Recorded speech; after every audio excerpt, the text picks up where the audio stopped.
Bienvenidos nuevamente a un curso de resonancia a solicitud de los queridos amigos y alumnos. Hay muchos que conozco y están proyectados de diferentes partes de Latinoamérica. Muchísimas gracias al doctor Gonzalo del Carpio Mm. Bellido, es médico radiólogo con más de 15 años de experiencia en resonancia osteomuscular, miembro de la Sociedad Peruana de Radiología, Colegio Interamericano de Radiología y la Sociedad Americana de Radiología. Es docente de la cátedra de MSK de la Universidad Cayetano Heredia y ahorita es directivo también de la institución en la que trabaja en Recursos Humanos. Lo felicito por estar acá y va a ser un curso muy bueno. No se olviden de revisar las clases y las tendremos grabadas y los vamos a compartir al día siguiente de la dictada de la clase. Gracias, doctor Gonzalo. La primera clase de fundamentos y secuencias de resonancia en la columna vertebral. Lo dejo con la ponencia. Muchas gracias, Lena. Muy buenas noches a todos. Gracias por su presencia, gracias por conectarse, gracias por confiar en nosotros para su formación. Es una parte muy importante. Y lo primero que les voy a decir, pues, es que esta clase está pensada precisamente para aquellos que se acercan por primera vez a este método elegante y complejo que es la resonancia magnética. Muchas veces es bastante abrumador cuando por primera vez te enfrentas a una resonancia magnética y ves la cantidad de información que puede proporcionar el método. Pero los animo a que pregunten, a que intervengan y hagan esas preguntas obvias, esas preguntas, entre comillas, tontas, que parece que uno tiene, eh, porque aquí estamos para ilustrarlos desde cero, como dice el tenor de nuestro curso. ¿De acuerdo? Anímense a preguntar, anímense a participar, anímense, vamos a hacer esto paso a paso, vamos a ir de la mano a lo largo de estas semanas. Y pues lo primero que vamos a ver ahora es fundamentos acerca de la resonancia dirigida a la columna vertebral. La resonancia es un estudio sumamente personalizado, donde las secuencias se eligen en función al paciente, en función a su evaluación clínica, en función a la expectativa que tiene el médico tratante cuando indica una resonancia a este paciente. ¿De acuerdo? Afortunadamente, en columna es precisamente una de las entradas que tiene el médico radiólogo cuando por primera vez se acerca a resonancia magnética. Empieza por columna porque las secuencias no son demasiadas, los protocolos son un poquito más reducidos y se entiende un poco más como para ir entrando y acercarse después a cerebro, a osteomuscular y a las técnicas mucho más complejas. De acuerdo, muy bien. Ahora, ¿por qué resonancia magnética? Para responder esa pregunta, vamos a irnos primero al primer, eh, al primer DICOM. ¿De acuerdo? Me van a perdonar un minuto y voy a abrir acá la primera charla que seguramente les ha llegado a se las he compartido por WeTransfer y vamos a hablarlo ahora. Entonces, este es nuestro caso. Todavía hay colegas que piden tomografía para el descarte de hernias, para descarte de discopatías. Sí, es una decisión válida. ¿Por qué? Porque la tomografía está más disponible, es más barata y el estudio es hasta más amigable. Además, el gantry suele ser más amplio, no se bulla, dura más rápido. Todo el mundo, indistintamente de su estado clínico, puede hacerse rápidamente una tomografía. Entonces, se suele pedir esto como primer estudio eh, de análisis. Y pues acá tenemos en el multiplanar una tomografía de columna para el estudio de un dolor lumbar crónico. Entonces nos vamos al multiplanar y aquí es donde vamos buscando pues los hallazgos. No vamos a profundizar demasiado porque es resonancia desde cero y no tomografía desde cero, pero pues podemos ver el detalle de las corticales, óseas, la morfología en general, el trabeculado que nos permite pues este método diagnóstico. Pero como siempre les digo a mis residentes, una de las principales cosas que tienes que saber con un método, sea esto radiología convencional, ecotomo o resonancia magnética, es para qué no sirve. ¿De acuerdo? Entonces, si bien tenemos una morfología muy bien representada, una ilustración de la parte ósea detallada al milímetro por el volumen de corte, en este caso creo que es 2 milímetros,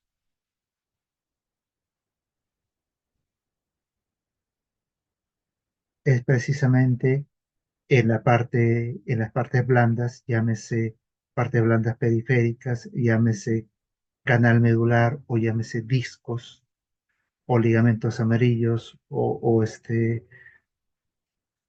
procesos facetarios, es donde cojea, es donde llega el punto de quiebre de nuestra tomografía. Y por más que jugamos con la imagen, por más que tenemos el volumen y lo podemos reconstruir, eh, no podemos decir a ciencia cierta si es que acá, donde hay gas intradiscal y podríamos presumir una discopatía, no podemos decir a ciencia cierta si efectivamente hay o no hay, o existe o no existe una discopatía. Mucho menos si es que esto es una hernia, o es una protrusión, o es una prominencia anular, o es una extrusión de núcleo pulposo. Podemos sospechar, podemos presumir, pero no podríamos usar estos argumentos para tomar una decisión quirúrgica o de manejo dirigido. Entonces, a este mismo paciente le hacemos más o menos en el mismo momento clínico, le hacemos una resonancia magnética, donde si bien no vemos el detalle de trabeculado óseo, las corticales y la morfología exquisita que teníamos en la tomografía, acá tenemos una representación de partes blandas que no la da ningún otro método diagnóstico. Y vamos acercándonos, no voy a ahondar mucho en la descripción de las discopatías, esto es un ejemplo, va a haber una clase dirigida a eso, pero vemos que ya tenemos un detalle del disco. Ya podemos decir que este disco es diferente al resto, que este disco tiene una señal, una intensidad de señal diferente al resto, tiene una dirección, un compromiso del canal espinal y su contenido que no lo tienen los otros discos. Y tenemos un corte axial a ese nivel que nos permite evaluar exactamente los elementos que rodean al saco, a su contenido, a las raíces de la cola de caballo, representadas por estos puntitos correspondientes al corte axial de dichas raíces, los ligamentos amarillos, las facetas, el disco, todo en conjunto ejerciendo un efecto estenótico sobre el canal o sobre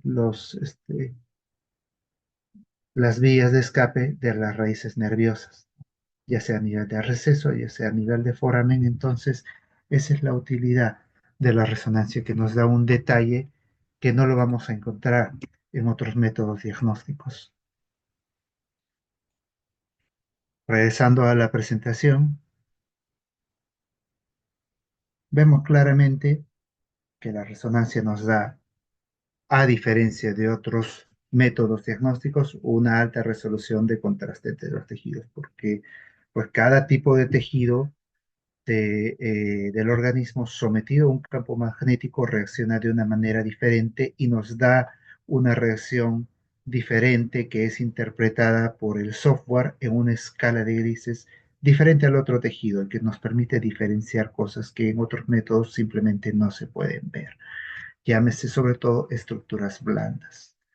Es una técnica que no duele, es una técnica que no invade, es una técnica que no usa radiación ionizante y es por eso que es la preferida de los pediatras, entre otras especialidades, y es útil tanto para el diagnóstico, para el seguimiento, sobre todo para el seguimiento, porque si seguimos a nuestro paciente con tomografía, lo vamos a exponer a una cantidad importante de radiación todas las veces que queramos hacerle un seguimiento, un follow-up.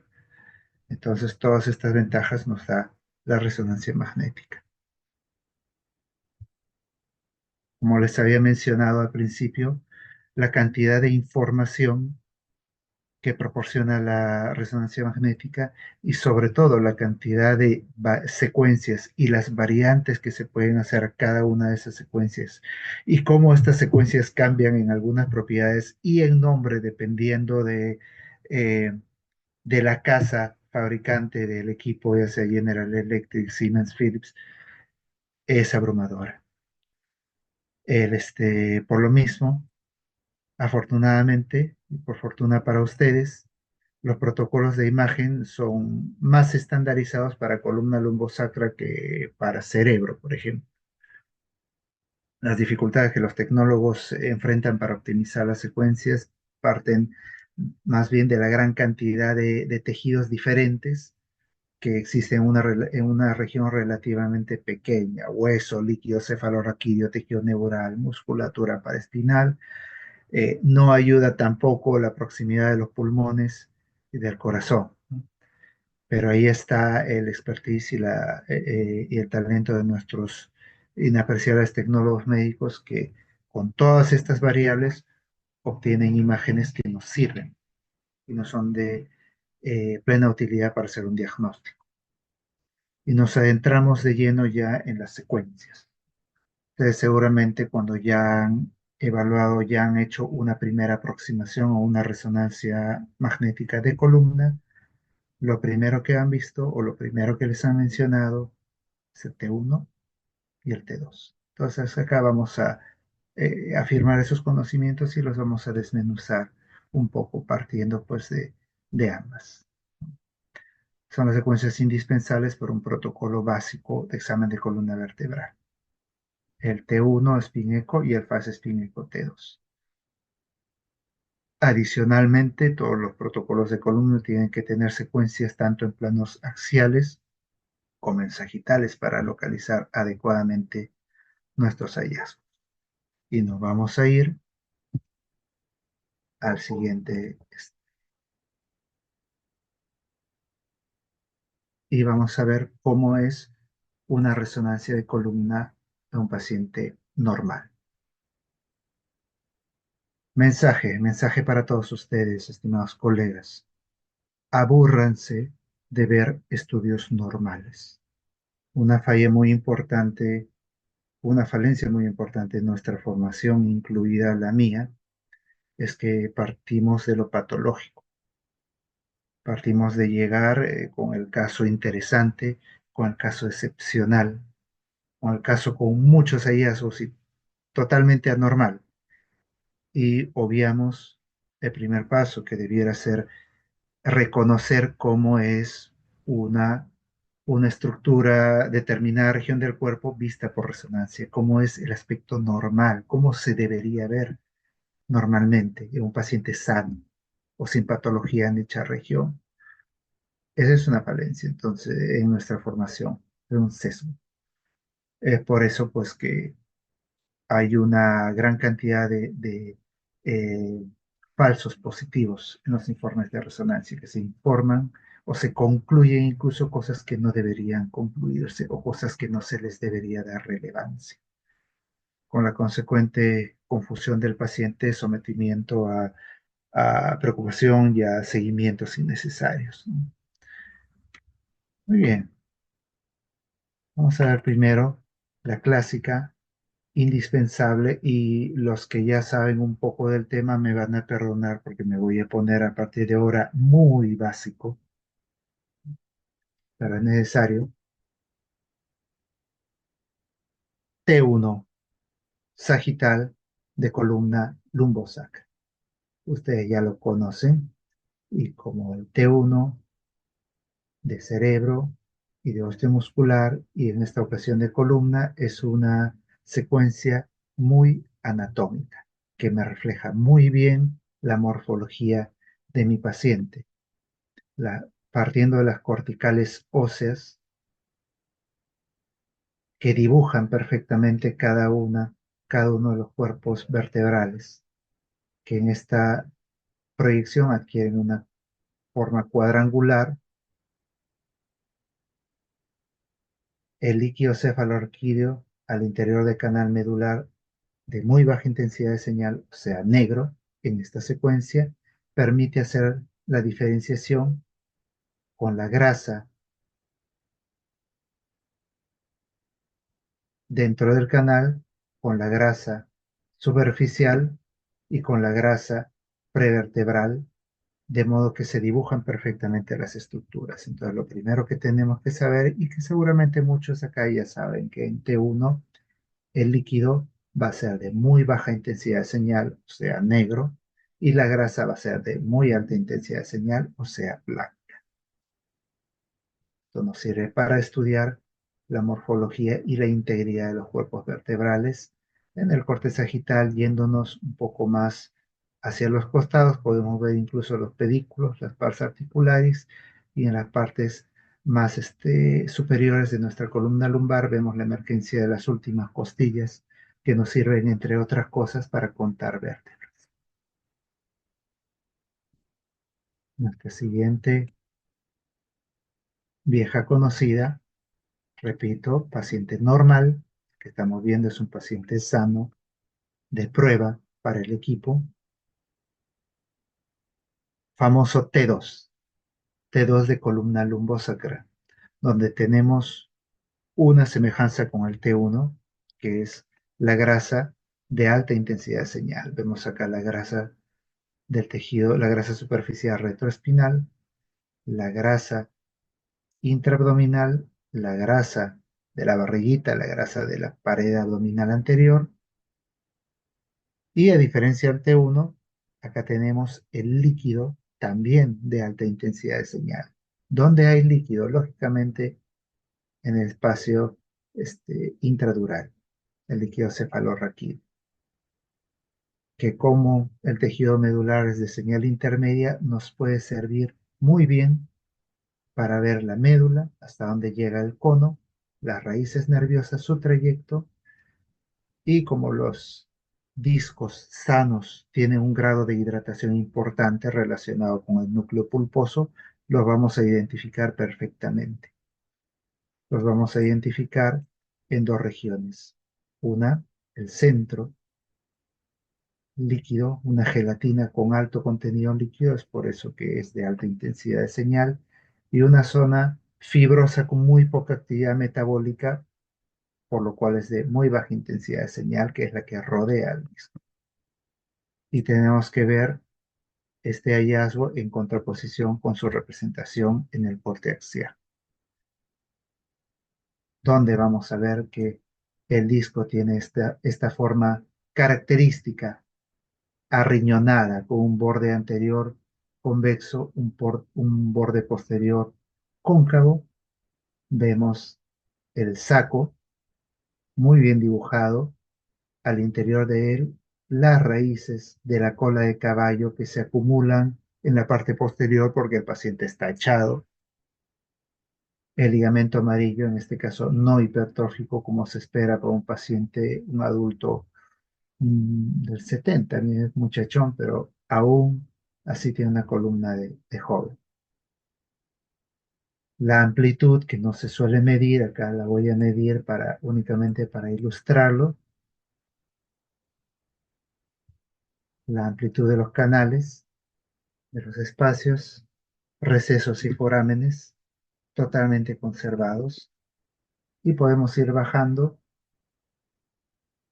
y viendo que se conserva esa representación del disco sano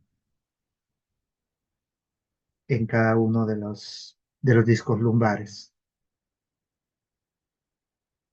Lo usual es que a medida que vayamos descendiendo, el disco va perdiendo esa concavidad posterior habitual, que acá es obvia, acá es un poquito menos, acá ya se pierde, y en L5S1 tiene esta característica forma de limón, que es porque es la zona donde se soporta la mayor cantidad de peso durante el transcurso de la vida del individuo. Entonces, esta pérdida del borde posterior, progresiva del borde posterior del disco, es normal. Así como son normales estas imágenes de alta intensidad de señal, recuerden que esto es T2 sensible al líquido, en el borde posterior del cuerpo vertebral correspondiente al ingreso de las arterias vertebrales y que no debe ser reportado como fractura, fisura o hemangioma, por favor, esto es normal. Hay muchas otras variantes relacionadas con la edad, sobre todo, que no deben ser reportadas como anormales y las tienen que conocer. Nuevamente, hártense de ver estudios normales de niños, estudios normales de adolescente, de joven, de viejo, ¿de acuerdo? Para que tengan una idea de cómo envejece normalmente la columna sin que esto suponga una connotación patológica. No reporten cosas que no son patológicas, que no son enfermedades, no que no se dé tratamiento a pacientes sanos. Muy bien, vamos a ver qué más tengo. Y la famosa secuencia STIR. Características de la secuencia T1, para recapitular. Vemos muy bien la grasa, porque es de alta intensidad de señal, importante para comprobar la morfología. Vemos las estructuras óseas. Si bien, ¿por qué? Porque dentro de la medular ósea hay grasa, y si bien no es la señal intensa que vemos en la grasa superficial, sí tiene una cantidad de señal intermedia que permite visualizar en T1 si es que acá hay un trazo de fractura, por ejemplo. Como vemos acá en este acápite, cambios degenerativos los podemos ver en la medida que estas láminas, estas corticales se vayan haciendo más irregulares o se vayan hundiendo o vayan desarrollando osteofitos o vayan remodelando o proyectándose hacia el canal espinal. Y es nuestra primera aproximación a los discos. No es la secuencia para ver discos, pero ya podemos ir dándonos una idea de su aspecto, el cual va a mejorar mucho cuando pongamos el T2. Recuerden, núcleo pulposo, contenido gelatinoso, alto en líquido, por tanto, señal alta en T2. Rodeado de un anillo fibroso de muy poca actividad metabólica y por consecuente baja intensidad de señal, salvo que se rompa y se extruya pues el núcleo pulposo, pero eso lo vamos a ver en ponencias a cargo de otros colegas. Por lo mismo que podemos ver, resalta el agua dentro del núcleo pulposo. T2 es la secuencia ideal para evaluar discopatías y para la identificación de patologías en general, sobre todo patologías inflamatorias, porque inflamación es líquido y el líquido se ve en T2. Excelente. Ahora, problema. La grasa brilla en T1 y en T2, ¿cierto? Y el líquido también brilla. Entonces, ¿cómo puedo distinguir si el líquido o es grasa? Muy fácil.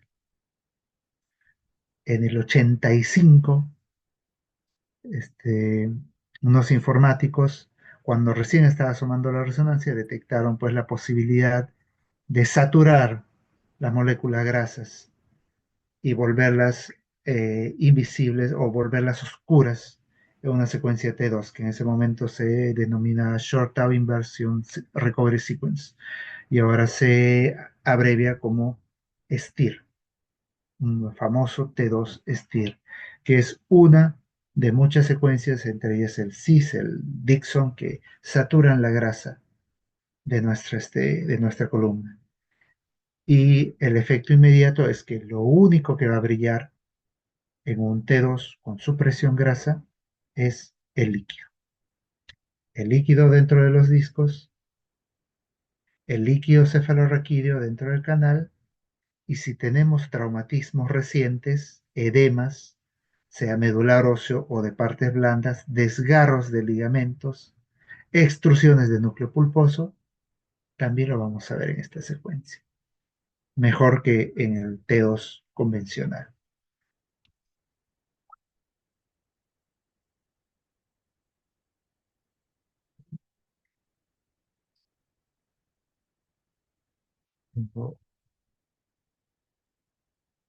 Acá está. Vamos a examinar a este paciente, por ejemplo.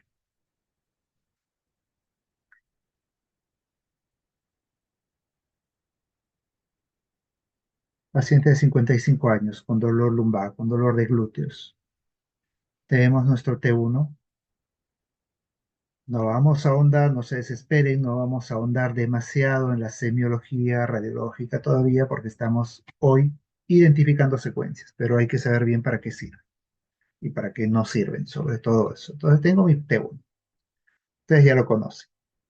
Morfología, vértebras cuadraditas, busco los pedículos, busco la integridad, pars articularis, facetas, no está roto, aparentemente no hay una solución de continuidad cortical. Ahí está mi grasa, y están mis apófisis espinosas, mis ligamentos interespinosos se ven más o menos, se van a ver mejor con otras secuencias, pero ya tenemos una aproximación morfológica de este paciente. Jalo mi T2. Junto con el T2, como es mi costumbre, jalo mi axial. ¿Por qué? Porque estoy buscando discopatías. Entonces recordamos que en T2, grasa de alta intensidad de señal, líquido de alta intensidad de señal, líquido al interior del núcleo pulposo y grasa intraabdominal. Me dibujan de manera espectacular las estructuras perivertebrales. Entonces voy a ir bajando y voy a ir bajando y voy a ir bajando y en este plano es donde voy a evaluar la morfología del disco, que como les había comentado, va perdiendo su concavidad posterior a medida que baja, que bajamos el nivel y vemos las consecuencias de vivir parados. Si bien se asoman un poquito los bordes posteriores y contactan el saco, no hay una estenosis significativa del canal espinal que me justifique el dolor intenso de este paciente. Como soy acucioso, aprovecho esta secuencia para ver musculatura paraespinal y para ver lo que buenamente se adquiere dentro de eh, del field of view, del campo de visión de nuestra resonancia magnética, como son los riñones, los vasos retroperitoneales, psoas. No es inusual que pidamos un estudio de columna y veamos acá un terrible conglomerado ganglionar a nivel de retroperitoneo. Es usual que no se le vaya a pasar. Pero sigo y no encuentro por qué le duele. Vamos a vestir. Acá. ¿Qué me queda? Buscar inflamación. Y parece nada menos que una secuencia donde lo único que brilla es el líquido. Y efectivamente, el líquido dentro del núcleo pulposo, líquido dentro del canal espinal, o sea, cefalorraquídeo. Lo veo. Líquido dentro de los vasos. Y recuerden que la deposición tiene un contenido de líquido muy variable. En este caso, bastante, porque lo vemos brillar en el STIR. No es importante, pero es un datito de color. Y busco inflamación. No hay en partes blandas, no hay en trabeculado óseo, pero insisto y veo acá un brillito dentro de la médula ósea. Un brillito que no se corresponde al líquido cefalorraquídeo, no corresponde a núcleo pulposo, no corresponde a vasos.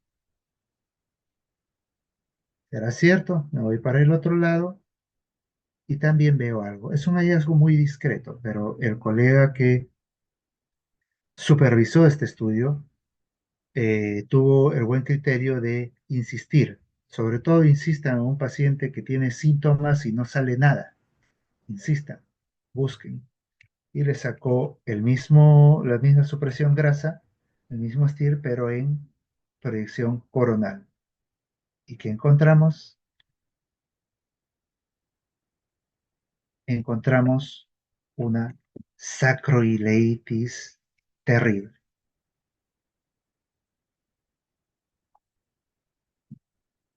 que se manifiesta en la pérdida de los espacios sacroiliacos, son casi laminares y un edema que nos da cronicidad y un edema intenso de medular ósea que nos da agudización. Esto duele mucho y justifica totalmente la clínica del paciente. Entonces, vámonos a la presentación y ya hemos visto cómo nos puede salvar la vida y cómo podemos hacer un gol diagnóstico con la secuencia STIR. Ayudan a identificar lesiones en tejidos blandos, particularmente en situaciones con presencia de grasa. ¿Para qué sirven las STIR? Edema. Líquido es edema. Entonces vamos a buscar edema en hueso, vamos a buscar edema en partes blandas, en grasa, y vamos a ver lesiones que no se ven muy bien o no se ven por completo en otras secuencias. Cuadro comparativo únicamente ya para que lo tengan presente, con un resumen muy burdo pues, de las propiedades de cada una de las secuencias, pero que les puede servir como recordatorio. Y ahora, pues, no es inusual que nos soliciten un estudio con contraste para columna, muchas veces sin motivo, pero a veces con motivos de peso, como el que estamos viendo, ¿no? ¿Qué se hace? ¿Cómo se pone contraste? Vamos a verlo a continuación. ¿Qué secuencia uso para poner contraste? Vamos a ver qué nos dicta el sentido lógico. Y el sentido lógico nos va a decir que si quiero contraste, bueno, vamos a ver poco a poco primero este estudio. Vemos el T1, un paciente que nació el 70, ya mayorcito con una lesión obvia acá en L5S1, una lesión bastante evidente, que implica dos cosas: pérdida de la morfología de L5, desplazamiento hacia la listesis anterior, que no se corresponde a un episodio traumático porque pues, aparentemente están íntegras los pedículos y facetas, ampliación del espacio discal y esto que parece ser edema. Vamos a ver si efectivamente es edema. Vamos al STIR y vemos que sí es edema, inclusive con un poquito de destrucción, una lesión que podría ser descrita como ensacabocado de la superficie articular inferior de L5. Muy bien, quiero ponerle contraste a este paciente, entonces les voy a dar un minuto, sobre todo a los que por primera vez se acercan al tema, los que ya lo saben, por favor, no malogren ¿no? la experiencia, y les voy a preguntar qué secuencia usarían para poner contraste a este paciente. Vamos a dar un minuto para que respondan a eso. Puede ser directamente o puede ser mediante mensajes. Bien, se responden los mensajes, amigos. Me están preguntando, Gonzalo, hay una barrita ploma abajo. ¿Se ve en tu pantalla? Una barrita. Ujú. Esa.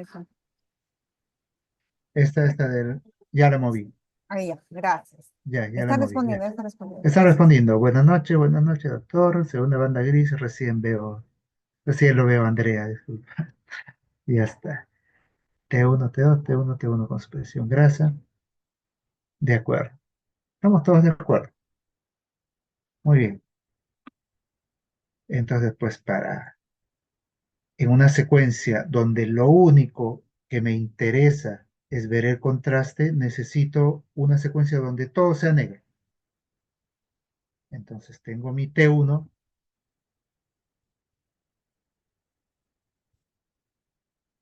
tengo mi T1, donde ya el líquido es de baja intensidad de señal, entonces le saturo la grasa. ¿Qué me va a quedar? Me va a quedar una secuencia donde lo único que va a brillar, y solo eso, es el contraste paramagnético. Ahí se pone. El contraste paramagnético en columna, salvo excepciones que las vamos a ver después, se obtiene en secuencias T1 con supresión grasa. Sea la secuencia que sea, CIS 3D, Dixon, Steel, pero es un T1 con supresión grasa. Y pues, este es un estudio para el ejemplo, no vamos a hablar demasiado acerca de los resultados o de la semiología radiológica, pero vemos pues que hay una captación importante en la periferia del disco y también en la meninge adyacente. Y podría decirse hasta en las raíces que tocan, que eh, contactan este complejo inflamatorio, que parece ser acá desarrolla una pequeña colección. Esta tiene toda la cara de una espondilodicitis, probablemente granulomatosa. Entonces, eso es lo referente a uso de contraste.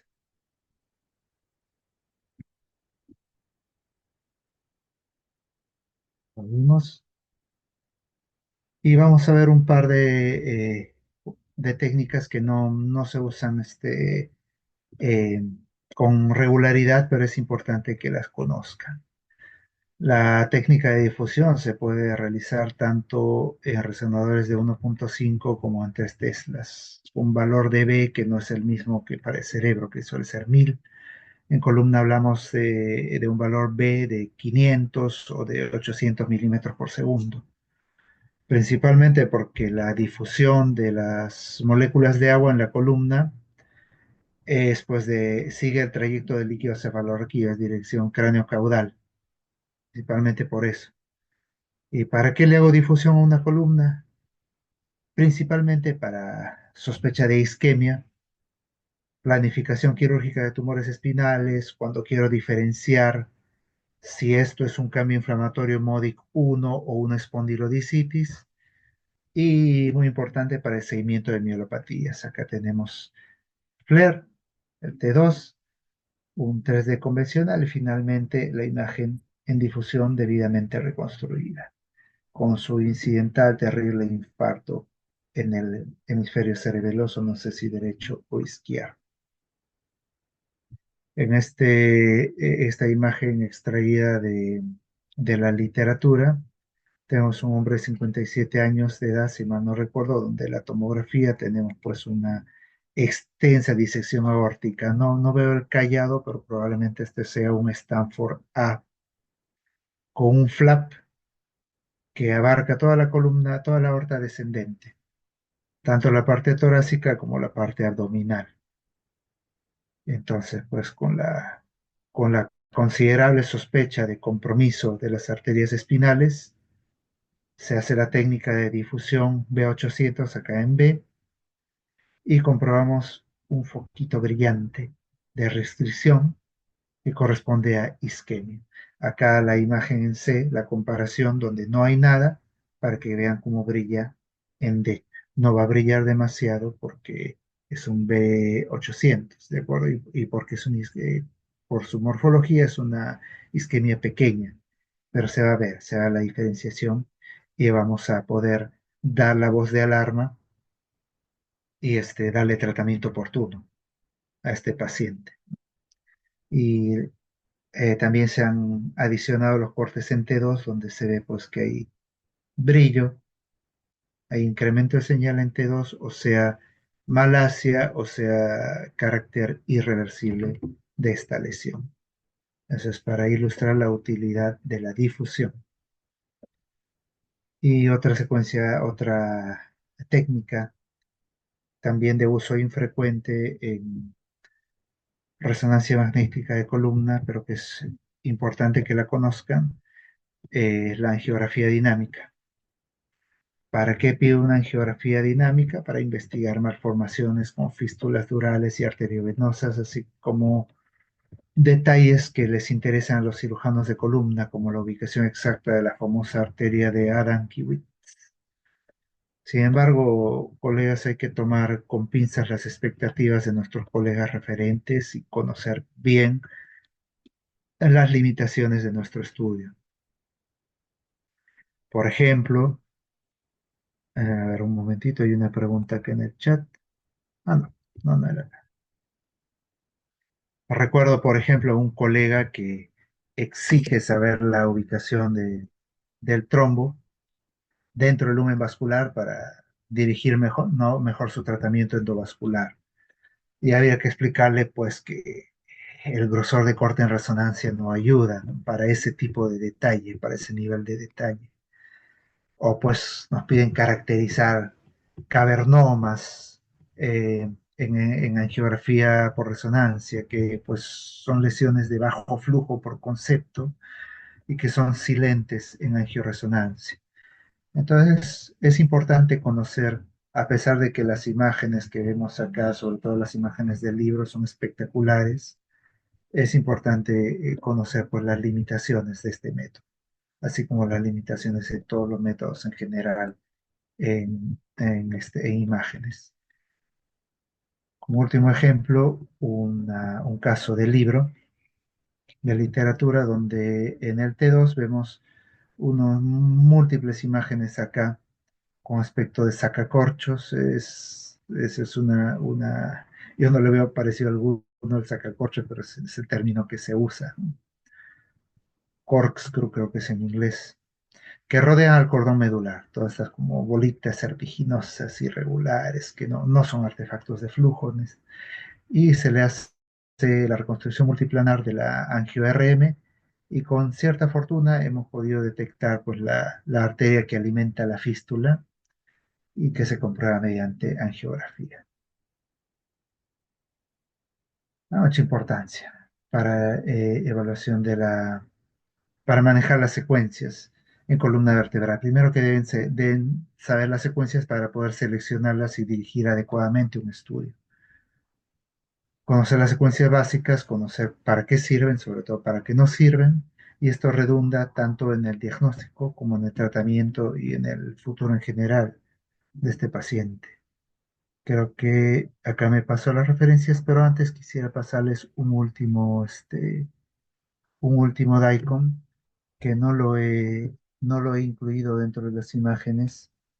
Una pregunta Dentro de... básica, Claro que Gonzalo, sí, por favor. La diferencia entre receso y foramen, cuando informas, si lo puedes señalar en tus ya imágenes. lo voy a señalar en este mismo momento, con una columna lumbar, con el normal, acá está. Hay una hermosa charla de discopatías que está dentro de las siguientes, no me acuerdo a cargo de quién está, pero le doy una miradita, está muy buena, que habla en detalle del tema de receso foramen, ¿no? Pero acá lo vamos a ver rápidamente. 5, 4, 3, 2, disco L2, L3. Vemos el disco, se ve muy bien porque el anillo fibroso tiene muy baja actividad metabólica, es negro en resonancia, al menos en T2, y permite dibujar perfectamente el disco. En este caso, su característica forma de frejol, convexo anterior y cóncavo posterior. Y aquí está el contenido del canal espinal. Vamos a agarrar, este es el centro. El receso va más o menos, vamos, vamos a dibujar rápidamente el foramen. El foramen se corresponde con la imagen de la clásica imagen, pues, de la columna en sagital. que vemos en la placa radiográfica. Ok, A ver, acá está la correspondiente, acá estaría nuestro foramen, ¿de acuerdo? Como vemos, se corresponde con un foramen libre, donde ni se asoma el disco, ni tampoco las estructuras adyacentes que podrían contribuir a una estenosis. Entonces, esto es el foramen. Más allá, hablamos de estructuras extraforaminales. Hay hernias extraforaminales que están descritas y se ven con poca frecuencia, pero salen. Pero la mayor cantidad de procesos estenóticos a nivel extraforaminal no son dependientes del disco. El foramen sí. Y entre el centro del canal espinal y el foramen tenemos el receso, que corresponde más o menos acá a este nivel entre la faceta y la zona paramedial del borde posterior del disco. Ese sería el receso. Receso lateral derecho, receso lateral izquierdo, foramen, región extraforaminal. correcto, todo Esas son. claro. De Gracias. acuerdo. Muy bien. Ya después en las ponencias pues, de disco vamos a ver lo que es una hernia, lo que es una protrusión, lo que es una extrusión, una prominencia anular y cómo esta hernia puede tener una proyección central, paramedial y puede invadir el receso o el foramen o el extraforamen y puede hacer una estenosis leve, moderada o severa o puede contactar o puede elongar o puede comprimir la raíz nerviosa. Muy importante, manejen su semiología, su lenguaje claro, conciso y escalonado. Sus adverbios de intensidad son importantes. Vamos a ver, hay una clase de informe de columna que no se la pueden perder. Muy bien, perfecto. Entonces yo quería mostrarles como últimas imágenes de la noche y únicamente para repasar lo mismo que hemos visto en columna lumbosacral, lo vamos a ver en columna cervical. Nuestro T1, donde todo T1 se dibujan perfectamente por las estructuras óseas. No se ve el detalle óseo trabeculado como tomografía, pero vemos sus limitaciones, con la cortical muy definida, sin interrupciones, procesos espinosos posteriores, adecuada relación entre los mismos, grasa, ligamento longitudinal posterior, interespinoso. Ya podemos ver el cordón medular. En lumbar hemos visto un poquito de cono y raíces, ahora ya vemos el cordón. El TEOS nos ilumina. Vemos que en este paciente de 57 años ya los discos no los vemos brillantes. ¿Por qué? Porque se están deshidratando. Pero sí vemos el líquido intenso dentro del canal espinal, dentro del saco, que nos hace un contraste espectacular con el cordón medular y la grasa que rodea todas estas estructuras. Lo vemos en sagital y lo vemos en axial. En esta zona ya van a ver, sobre todo en columna cervical, es usual que no se vea tan bonito como en columna lumbar. ¿Por qué? Porque el paciente respira y porque el paciente mueve la cabeza, por más que le pidas que no lo haga. Entonces es frecuente en mayor o menor medida artefactos de movimiento a este nivel. Aún así, podemos ver el disco, podemos ver las estructuras periféricas, podemos ver las facetas, podemos ver la parte central, podemos ver el receso, podemos ver el foramen, podemos ver la zona extraforaminal. Están libres. T1, T2. Estir. Igual, vemos el líquido de alta intensidad de señal y comenzamos a buscar zonas donde no debería haber señal. Un pitfall muy frecuente en esta zona. Vasos. Vasos, sobre todo vasos prominentes, vasos que vienen de una circulación con un flujo importante, entonces vamos a verlos con alta intensidad de señal inclusive sus ramificaciones pequeñas que se meten entre las apófisis espinosas. Moraleja, no informar esto como desgarro del ligamento interespinoso, que es una de las cosas más frecuentes que he visto. ¿De acuerdo? Es normal que haya vasos, es normal que haya este tipo de ramificaciones. Si ven un brillito en un ligamento interespinoso antes de reportar esguince, desgarro, síganlo en la pila de imágenes y comprueben si no se trata de la visión parcial de un vaso, que a ese nivel suelen ser así retorcidos, redundantes y podrían simular edema donde no lo hay. Otro dato importante. En todos los protocolos, en todas las sagitales de columna cervical, se adquiere un poquito de cerebro y un poquito de tallo encefálico. Véanlo, vean la prominencia, vean el bulbo raquídeo, vean el cerebelo, vean la hipófisis ahí, discreta, como que no quiere la cosa metidita dentro de su silla, bien sentada. Vean eso. No se les vaya a pasar un infarto, un Chiari, una trombosis de seno venoso, eh, únicamente un estudio diagnóstico de columna. ¿Qué más? Las proyecciones oblicuas, columna cervical, que no es otra cosa que un sagital reconstruido de manera que se parezca a lo que vemos en la radiografía convencional de columna cervical y que nos permite ver con bastante fidelidad los agujeros de conjunción. Por lo general en un solo paquete se pone a la derecha y a la izquierda, ya de acuerdo al protocolo de cada oblicuas. Y finalmente hay que tener en cuenta que sobre todo en columna cervical hay secuencias que son exclusivamente para ver médula.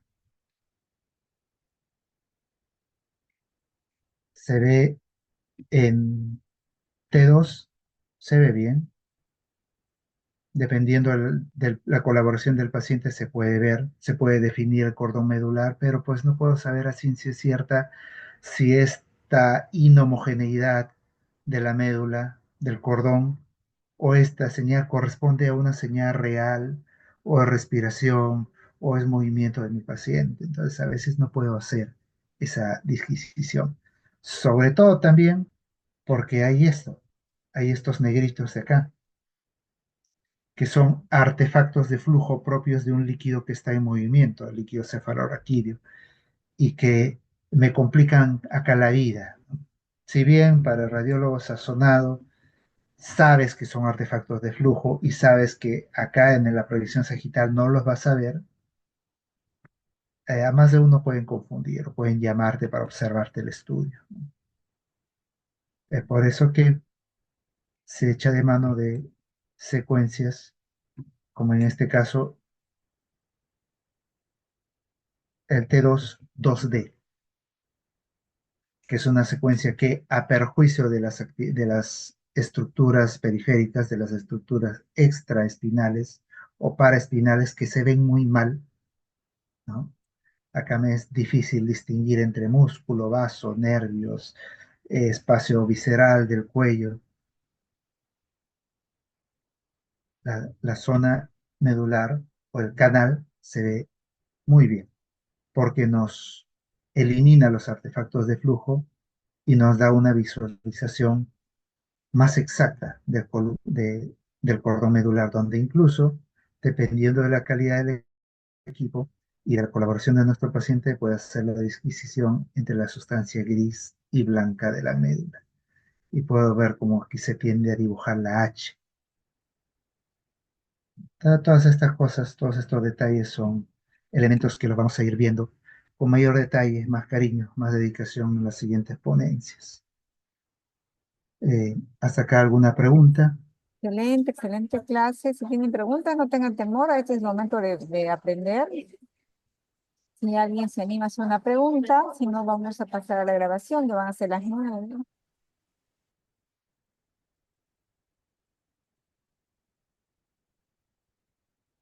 Excelente clase, doctor Gonzalo, gracias. Quedó muy claro muchas cosas que teníamos en duda. Y bueno, hay una preguntita, doctora Ani Mejía. Sí, ¿Cuáles la serían las puedo demás leer. secuencias y planos para columna cervical? ¿Cuáles serían? Ah, es lo mismo. De acuerdo. Estamos hablando de un paciente con el caso más elemental de un paciente, ¿no? Con dolor cervical, digamos. Clásico dolor cervical muy probablemente tensional que le piden columna o trauma. Entonces, para lo mínimo que necesito es un T1 sagital, un T2 en dos planos y un STIR, preferentemente sagital. Es lo mínimo indispensable. De acuerdo. Y ya de ahí durante la supervisión del estudio te puedes animar a hacerle secuencias para ver médula o un STIR coronal a criterio, pero lo mínimo indispensable, T1 sagital, T2 en dos planos, sagital y axial, y un T2 STIR. Eso. Los, las oblicuas no se hacen en todo sitio, toman su tiempo, estéticamente son muy bonitas, pero no son indispensables.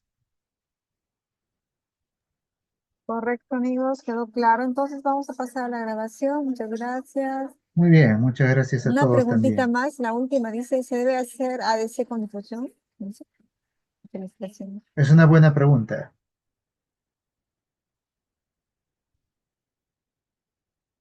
Sí se hace, no es tan, tan confiable como el cerebro, por ejemplo, el coeficiente de difusión, pero se puede hacer y a veces te saca de dudas. Lo vamos a ver cuando veamos la charla de tumores, del doctor Cernaque. Ya, excelente amigos, están felicitando de Gonzalo, muchas gracias por su tiempo y dedicación. Muy bien, muchas gracias a ustedes Excelente también por charla, escuchar. ya nos estamos viendo Muy hasta el buenas próximo noches a martes. todos. Gracias, Hasta el próximo martes. chao, chao amigos, chao. Muchas Gracias, gracias. doctora, muchas gracias. Buenas noches. Buenas Repasen la noches a clase, todos. chao, chao. Muchas gracias, buenas noches. Gracias. Excelente.